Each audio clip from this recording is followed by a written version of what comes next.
This video is a beginner's guide to find out what ranks a video on YouTube.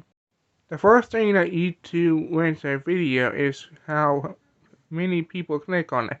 It's called click-through rate, and to simplify it, it's when people see your videos on the search page or the home page or suggested next to other videos, and it's compared to how many other people click on other videos. But it's not enough to get people to click on your video. You need to watch it all the way through, at the very least halfway through. This is called audience retention. When you look at your audience retention report, you need to think about these two metrics that go with it. The first one is average view duration, the other one's average percentage viewed.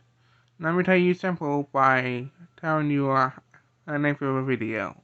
So you make a 10-minute video, for example, then people watch it halfway through. But the average view duration would be 5 minutes, but the average percentage viewed would be 50%. So to sum it up, you need to get people to click on your videos and watch all the way through, or at least most of you all the way through. If you like this video, YouTube thinks you like this video, so let's see if YouTube's right and you click on the video you see right now on screen. See you on the next video.